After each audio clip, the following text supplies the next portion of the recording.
seems absolutely massive.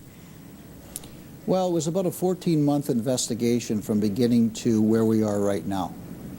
And why Vancouver? How did it all become Vancouver as the headquarters and then branch out from there? Well, I think for these particular individuals, Vancouver has always been their headquarters. We're in a port city here. We have a multicultural society with a lot of connections worldwide. We're beside the closest or the largest market in the United States.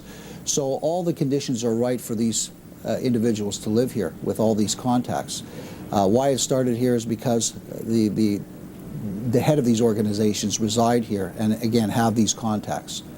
And so when we take a look at the list of the drugs that were seized, 640 kilograms of cocaine, 115 kilograms of meth, 87 kilos of ecstasy, plus heroin, plus marijuana. Have you ever seen anything like this? And put this into perspective for us. Just how big is this? It seems like a lot. Well, it is a lot. And I think what's more unique about it is this particular organization had their hands into most of these different illegal commodities. Now again, in relation to Mr. Yi, he wasn't involved in each and every one of these commodities, but most of them. We had other organized crime groups that we were working on at the same time, so it's not just him, but he was the most prolific, the most expansive, and the best run organization. So have you ever seen anything like this in Vancouver before?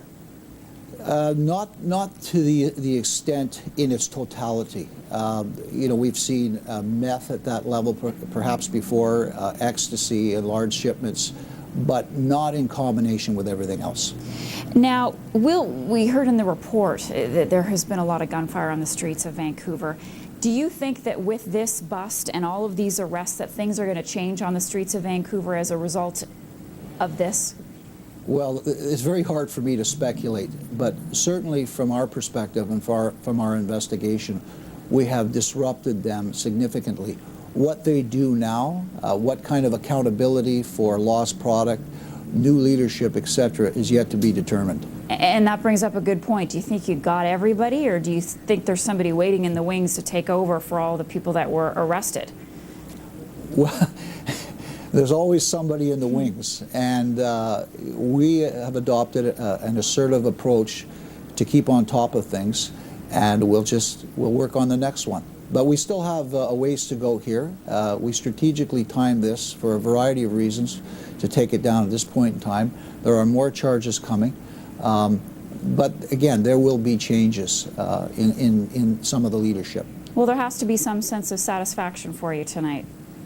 Well, I was asked that today, and one of the reporters said, "You must be glowing or gloating." I said, not really, but it was more important for the men and women under my command to see the results, because I've been around a little while and seen this before.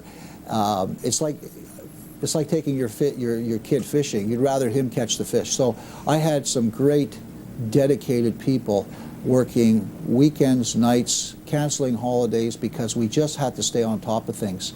And I even, as I mentioned before, I had to send people home because they were just exhausted. So my kudos go to the men and women of law enforcement that participated in this investigation. Pat Fogarty, thanks so much for talking to us about this tonight. Appreciate it. You're welcome.